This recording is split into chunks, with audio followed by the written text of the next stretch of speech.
彼は野球を変えている。そんな言葉が決して大げさに聞こえないのが大谷翔平です。歴史的な防御率、驚異の出塁率、そして完全復活した打撃。今シーズンの大谷はまさに伝説をリアルタイムで更新しています。あなたは今年の大谷を MVP 以上の存在だと思いますか？ぜひコメントで意見を聞かせてください。高評価とチャンネル登録もよろしくお願いします。They're off to a great start. Needless to say, Dodgers, Diamondbacks, Kyle Tucker. He's starting to find it. Oh boy. Just what they need.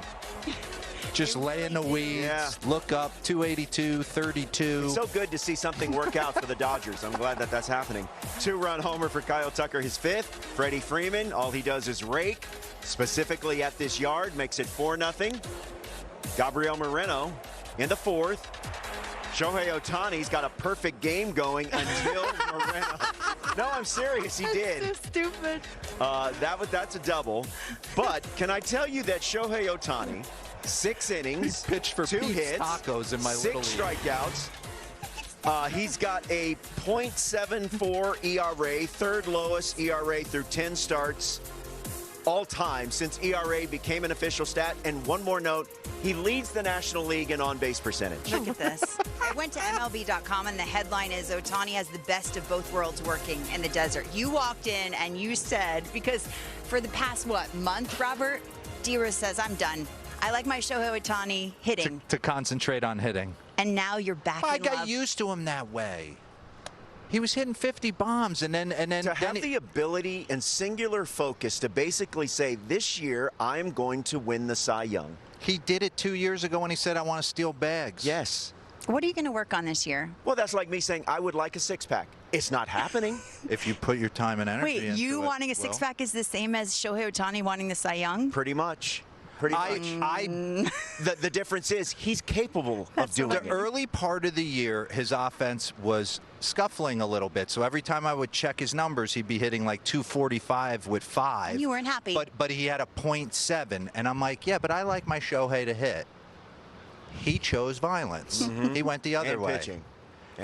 But now I blink, I look down, he's hitting 301 with 10 and 33 and a 420 on base percentage. So let's give in and give him some love right here, because he has been unbelievable for the Dodgers, not only on the mound, but you knew it was a matter of time. And he made a little subtle adjustment. I don't even know if he's aware of it. We'll get into a little side-by-side. He's opened up his front hip just a smidge, maybe to clear himself. Maybe he felt like he was being locked in. Maybe he felt like his tush wasn't up under him at the point of contact. Whatever he has done, it has worked. You see on May 29th compared to March 28th, just a little bit more open on his front side. That front hip clears a little bit easier, and he's able to drive the ball all over the lot. Bring up his numbers, the offensive splits through May 10th and then since May 11th. Take a look at this. Through May 11th, he was hitting 233 with 6, and that's when I was sitting there going, I get it, you're an unbelievable pitcher, but I need to see 500-foot homers to make me happy. Well, since May 11th, 438, 4 bombs, a 533 on base, and a 753 slug. He was on base 5 times last night. Oh, and by the way, he was dominant again on the mound. But it was interesting. You can tell he's a little frustrated with his performance on the mound. He was, dare I say, effectively wild last night.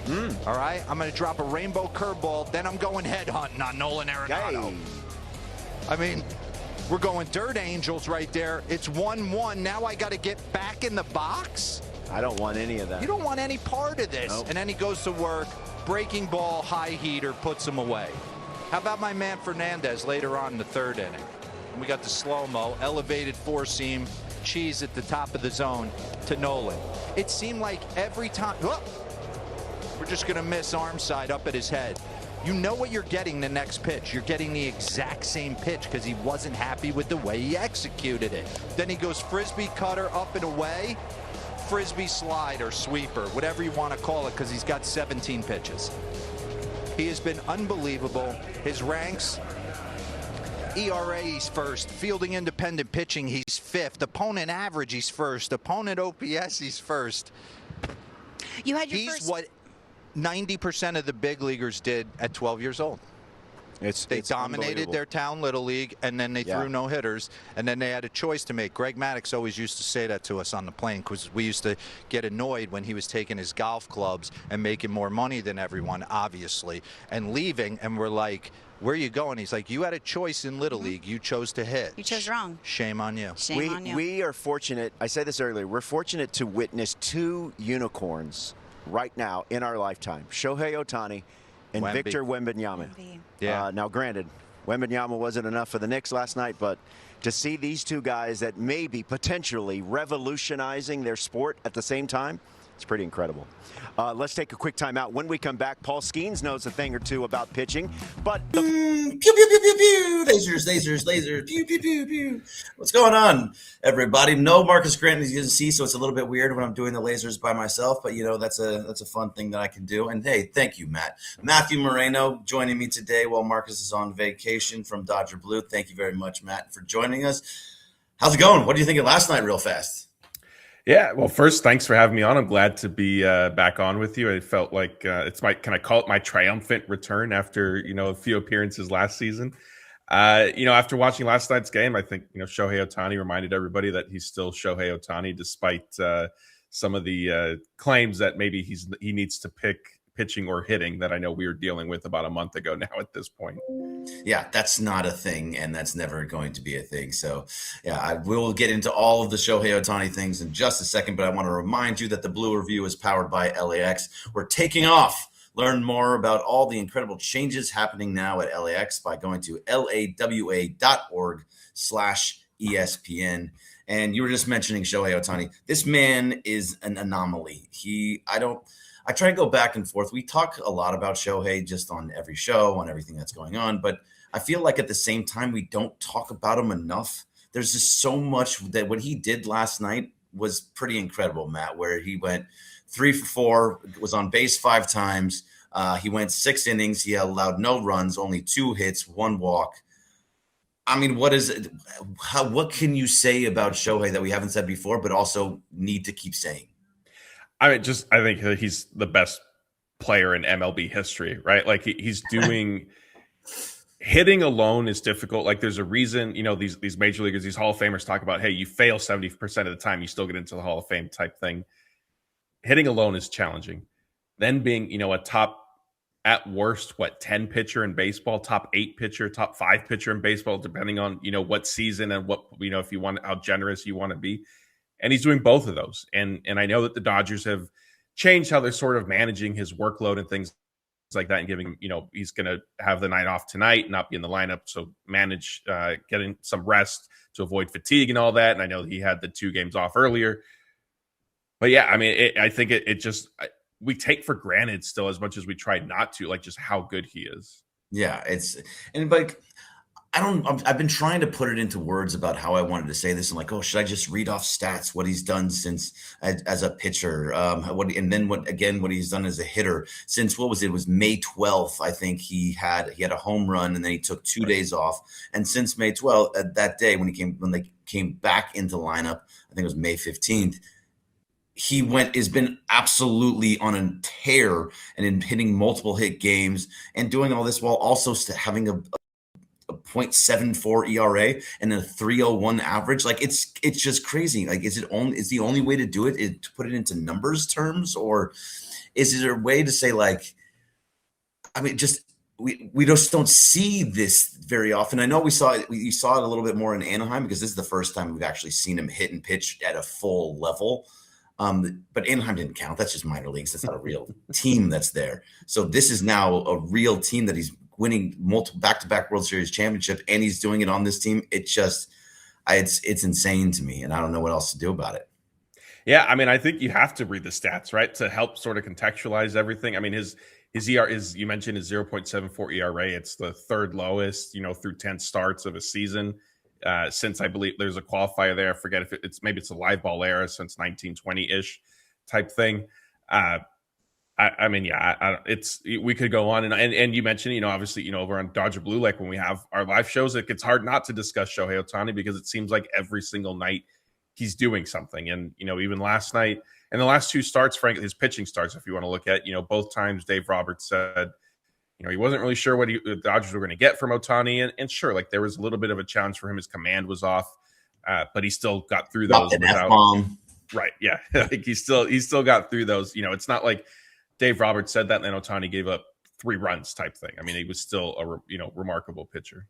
Yeah. And so just to put a little bit of context behind it. So in this year as a pitcher, he has gone less than 6 innings one time on May 20th, and he went 5 innings that time and only gave up 3 hits. He's given up more than 4 hits 2 times, and those were in April. And it's barely been 5. He's not given up more than 5 hits in a start. He's only given up more than 1 run one time against Houston on May 5th.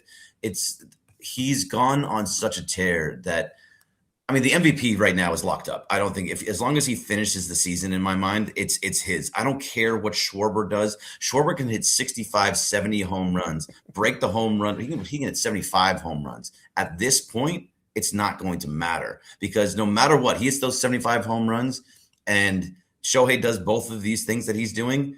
It will always just be, well, what are you doing on the pitching side? It was not going to happen. And so Jeff Passan, they put up here, following 6 more scoreless innings tonight, Shohei Ohtani's ERA is 0.74 through 10 starts, the lowest ERAs in Major League history. Jacob DeGrom, Juan Marshall, and Shohei Ohtani. It's not a bad group to be under. But I mean, we can talk all day about Shohei Ohtani, and I think we should probably do a whole episode about Shohei Ohtani. But we do have to talk about other things from last night's game. Kyle Tucker has been the villain for yesterday. You've heard my villains in the past. It was Alex Vezia, then it was Michael Conforto last year. I haven't found one this year because I just don't think there is one. But Marcus yesterday, he officially said, Kyle Tucker's my villain. And then he goes 3 for 5 and hits a home run. So what did you think of his outing yesterday? Well, first, what took Marcus so long? If he had done it earlier in the year, maybe we could have avoided all this. I mean, and I'll still say this also tongue in cheek. I mean, the secret was Tucker showing bunt. Obviously, small ball is what, unlocks everything in baseball here. It was good to see, his Kyle Tucker's season has been unfortunately very similar to Michael Conforto's, where struggling. Obviously, Tucker, it's more heightened given the contract and the player potential and profile and all-star caliber and things of that nature. I think Dave Roberts had some interesting comments I don't know if it was Monday or Tuesday, where he said, look, like his struggles at this point are not because he's still adjusting to a new team. Like that ship has sort of sailed. He just needs to, figure things out and keep working. And Tucker said he has been working. And so to see some results was certainly encouraging. Obviously that home run, clearing the pool, that's a nice homer there. Yeah. What I don't want to say worried about, but still need to see, and I think it's fair to bring up, is now like you need to consistently do it. And of course, I'm not saying hit a home run every night. I'm not saying have 3 hits every night, but I know the easy comparison is Michael Conforto, but we have seen this from Kyle Tucker. We saw from Michael Conforto where he'll have a nice, stretch of 3, 4, 5 games, and then it sort of regresses. And that's what we saw, that when the Dodgers were on their road trip that took them to Houston a few weeks ago, Tucker sort of started to heat up, if you will. I know some of those he seems to also have some good luck on his side. He's got 3 or 4 hits this season that have hit off a base. Yeah. Little bloop that went over the third baseman's head. Yeah. So, to the right side. Yeah. Some of that stuff is mixed into, his offensive production, and maybe you can't always count on that. I know, Greg, since it's you and I doing the show, we don't need to invoke any of the nerd stats, that, as I affectionately call them, but his BABIP, if you will, stuff like that. It's going to be interesting to see, if Tucker can sustain this. Yeah. I mean, and I think obviously he needs to. He's a $60 million player. And then with the luxury tax, is always the conversation behind it that it's actually over $100 million contract. And so for him to not produce at a high level is rough to watch. Now, yes, that was only one game. It was against Zach Gallen, who has been pretty bad this season. He's not the Zach Gallen of old. But would you be surprised? Like, what do you think by the end of the year? Do you think he's back to who he was last year or in prior years? Or is he is this kind of like what his baseline is now? And was it a bad contract? Oh, man. It's a tough one. It's a tough one. I'm putting you on the spot, man. It's a it's a bad contract right now. And I think from a consistency perspective, I think it only gets a little bit better this season. It's sort of an extension of what we saw, more so in the second half last year with the Cubs, when I know that some of that was attributed to the different injuries he dealt with. There was the hand fracture, and then was it a shin or something in his lower body, then or maybe hamstring, I forgot exactly, but something, late in September. And so, if you look at it from that perspective, yeah, it's a bad contract. I wanted to ask you this, and so I'm not trying to skirt the question. It's a bad contract right now, certainly. Yeah. I'm not counting on Kyle Tucker to all of a sudden go on a tear this season. I think we've seen, unfortunately enough that he might just be inconsistent throughout the year. What we have started to discuss over on the Dodger Blue YouTube channel and our live shows is if Kyle Tucker sort of does struggle like this, where it's kind of up and down throughout the year, but he has one or two big hits in the playoffs and helps the Dodgers, conceivably, theoretically win a World Series in that sense. All things equal, are you still upset about the contract, or is it like, hey, he contributed, they won a World Series, it's a wash? I mean, yeah, if they win a World Series, none of it matters. And I mean, it's not my money. So it's just, could you have gotten something different for him was always the conversation. But at this point, they're just spending the money on the best players to have the best chance to win. So if you win the World Series, yeah, everything is pretty much forgiven, especially if he has a couple of big hits, which he has. I mean, you even said it. He's had a couple of big hits already this year, just in the sense that he's got runners across home plate. Like they may not have been pretty, but they hit off a bag or they're a little bloop or whatever it happens to be. They were game-winning hits, so those are there. Now the rest of it doesn't, like, it's bad and it's hard to watch him. He has a big looping swing. He kind of has that Chris Taylor like swing that he's just streaming. And I'm sorry for my inbox going crazy, but it's I have to talk through the computer. But he's had a couple of those.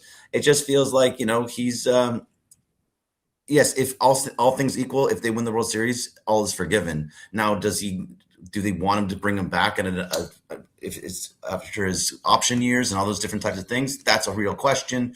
But for the most part, winning the World Series cures all ills. So it will all just go away at that point. And I think by the end of the year, we're going to be looking like, okay, that was a decent to good year for Kyle Tucker. It still hasn't been that many bats. We're at 62 games in the season. So it's a big sample size. Don't want to go away from that. But I think there's still something that's going to come around eventually. And that's why I didn't make him my villain. It's really frustrating to watch. Don't get me wrong. And his defense has not lived up to what he's supposed to be. And we're like, oh, Gold Glove caliber. Man, that has not been there. I'll tell you that much. Another guy, though, Matt, do you want to go with something? Real quick, I think, to Marcus, the villain, maybe the villain arc is going to be similar to Tanner Scott. Struggles in his first year with the team. They still win the World Series. And then his second season, he looks much more comfortable. Yeah, it could be. And look, the villain arc is supposed to be, it's an arc. Like you're the villain, you're supposed to turn yourself around. It's a reverse jinx. It's a reverse, mindset, psychology to get them back into it. And for Marcus, it worked for last night. Now he's not here today to continue on it, but Monday maybe you can help out again if it goes badly this over the weekend. We'll figure that part out. Another guy that has been struggling a lot, and despite the amount of home runs that he has, the 14 home runs, Max Muncy has struggled. And he's struggled in the sense that he doesn't get runs across. The RBI total was low. 21 before yesterday's game on 14 home runs means that you're getting a lot of solo shots and not hitting in runners in scoring position. He was 6 for 42 before yesterday. He got a couple of hits yesterday. He got a hit with runners in scoring position. So that is something that we talked about yesterday. Are you seeing something different because you're at a lot of these games too, covering for Dodger Blue? Are you seeing something different from him? Obviously they're in Arizona today, but when he's doing his the batting practice, or what's going on what you see with Max Muncy? I think recently it's fair. It's reasonable to suspect that the wrist is a factor. I know that Max did say that, there is still some pain, discomfort in there that he's playing through after getting hit by a pitch. And frankly, I mean, he and the Dodgers are lucky that wasn't, a significant fracture, basically, because you get hit up in the hand like that. My thought immediately is, oh, great. What did he just break? And even when they say, hey, the x-ray was negative, I've gone through this way too many times where it's, 2 days later, it's like, oh, he had a follow-up, either x-ray or CT scan, and it revealed this, that, and the other. I think that is a factor. I think the other part of it is we've kind of seen this with Max Muncy, where he's sort of streaky throughout the year, and then he'll go on, it sort of tends to coincide with the summer months, and so maybe it's coming up now. He'll go on these crazy stretches where he's all of a sudden tearing the cover off the ball. You mentioned, I think you said 6 for 42 with runners in scoring position before yesterday. So like that's for the entire season. Yeah. It's not a whole lot. Like that's small. Like, runners need to get on base, and they have been. And in those cases, he hasn't necessarily. You mentioned, if you look at the home run versus relative to his RBI total, like there's not a whole lot of production there. So certainly there could be improvement. But I think it's just, kind of par for course with him. And, you'll kind of look up at the end of the year and he'll end up having a relatively solid season because he went on, a hot streak for 2 weeks here and then another 2 weeks there.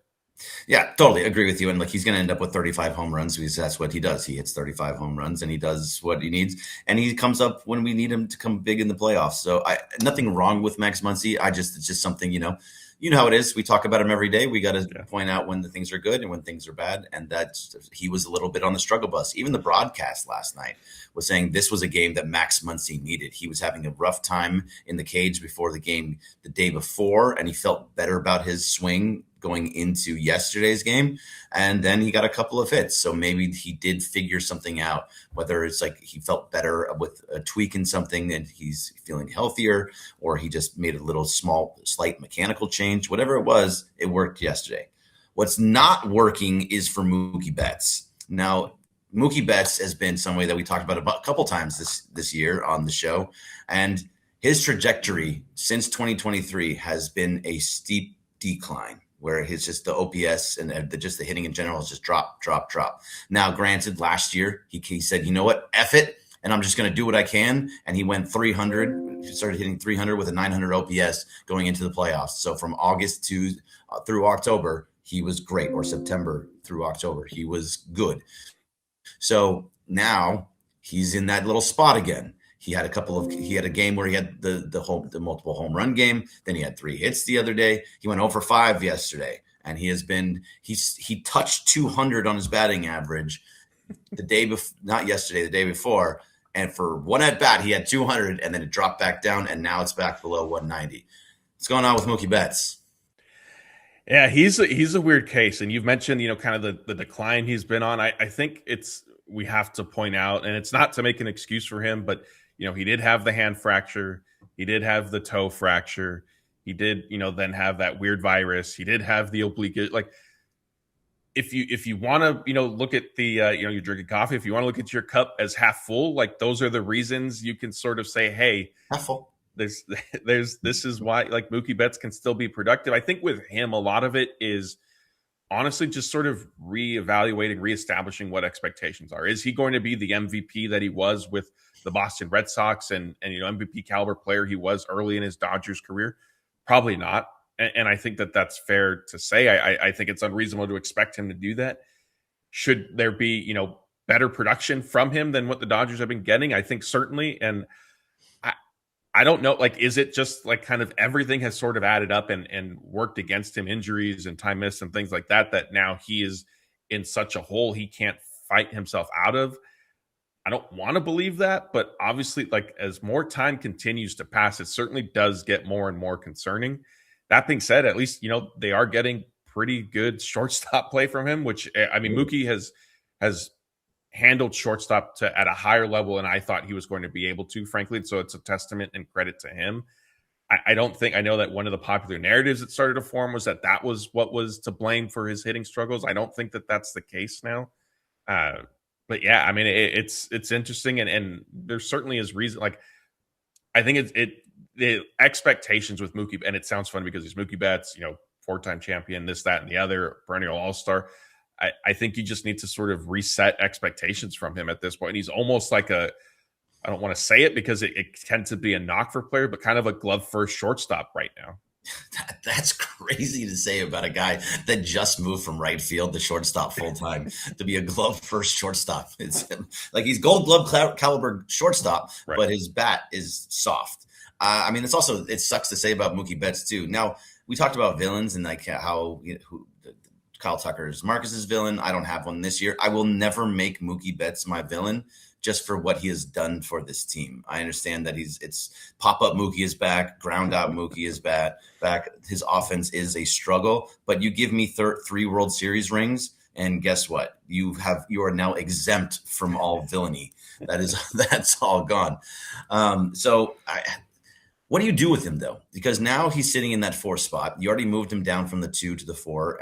And is it Teoscar Hernandez got moved down to the 8th spot? Pa he's a different type of guy, but he's been moved all around. Muncy is usually hitting 6th. Like all these guys, but they're not Mookie Betts. They're not the name value has so much to Mookie Betts. Do you move him down? Do you put him down somewhere between 7, 8, 9 area? Do you leave him in that 4 spot? Like, what do you do with a guy that is clearly not hitting well at all?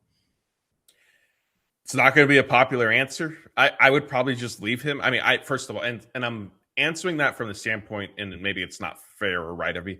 I don't anticipate the Dodgers dropping him down the way they did, with Teoscar Hernandez type thing. Like, I think I would be shocked if Mookie Betts hits lower than 5th, maybe 6th ever at some point with the Dodgers. I don't see Dave Roberts. I don't see the organization doing something like that to him, even though, from a statistical standpoint, it could certainly be warranted. I think with a change like that too, though, what sort of needs to be then evaluated as well is, the domino effect. And sure, like if you move him down, what does it do to the rest of the lineup and other pieces moving around and that type of thing?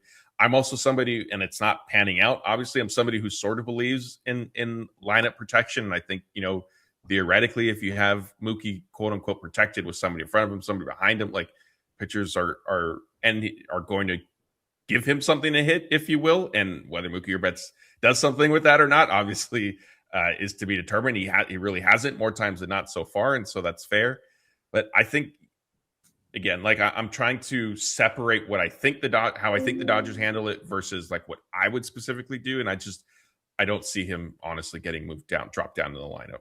Yeah, I don't either. And I think, we're sitting here, we're talking about all the things that are going wrong on this team right now and like criticizing when they're, almost 20 games above 500, they're first place by a large margin. It's now 7.5 over the Diamondbacks and the Padres. The Padres just keep losing and just falling completely backwards. Ever since they took that half game lead, they have just fell off a cliff. The Dodgers basically broke them. That's what, and it's happened before. They've done that in past years also. Yeah. And now the Diamondbacks are falling down, so they're going to win this division. They're going to win it handily, and that's totally fine. But it's, we have to talk about everything, and that's eventually, if you're talking about a Dodger morning show every single morning, and you want to be you have to be critical in some spaces. Either way, tonight the Dodgers are going for another win of a series. This would be now, if they win this game, then it's now 3 or 4, and they would have 6 of 7 against the Diamondbacks just this season. So it's Justin Robleski on the mound tonight, and he looked fantastic in his last start. Best start I've seen from Justin Robleski. His fastball was back up in that 99 mile per hour range. He had the swing and miss that he hasn't had all year. He was a pitcher that was pitching to contact, and now he had a lot more swing and miss. What are you seeing from Justin Robleski? What do you expect to see from him tonight? Yeah, obviously, you mentioned his last start was certainly, his best one of the season easily. And I think it more so than just like the stat line, the velocity was back up. He mentioned, kind of finding some mechanical things and I think getting back to just who he is. And, that had been a big discussion throughout the year so far. And whether he was, early on out of the bullpen or making his starts of, hey, what happened to the velocity? Because last year it was averaging, 97, 98, I believe. Yeah. And it had been down this year. Certainly impressive. I don't know if he'll I don't know if the strikeout numbers will be as kind of eye-popping, if you will, tonight. I think, maybe he kind of settles in somewhere back in the middle where it's not, the 0 strikeouts or the 1 strikeout type thing. But he's pitching well and he's confident. And, Katie Wu of The Athletic had a nice article about him. He's got his own statistical model that he evaluates himself on. He has been, I don't want to be like exaggerate, like kind of a savior a little bit for the Dodgers rotation, given, Glasnow and Snell's injuries. And so, certainly hats off to Robleski for what he's done. And I think that, I know that there was a lot of discussion because of the pitch to contact of how long is this going to be sustainable and so on and so forth. But look, I think it works in both ways, right? Last year we kept hearing, hey, Michael Conforto, his expected stats, it's going to turn. It never turned. Like sometimes it doesn't look like it should be sustainable, but sports are played. Greg, you and we could put our hands in on this. Sports are played on the field, not on a spreadsheet or a computer. And so sometimes things just happen. And Robleski, to his credit, has continued to pitch well against all odds. And I appreciate you fighting the good fight with me against the nerd stats, because I mean, they're important and they all mean, we basically talk about the exact same thing. We talk about the nerd stat, but in a way that is not in a nerdy way. I think that's important. Like those stats are, I don't think are the end all be all to everything, even though we're probably saying the exact same thing as what the stat is saying. ここまで見てくれたあなた、本当にありがとう。この動画が少しでも面白かったら、コメントで意見を聞かせてください。そして高評価、シェア、チャンネル登録も忘れずに、次の動画でまた一緒に野球の熱狂を味わいましょう。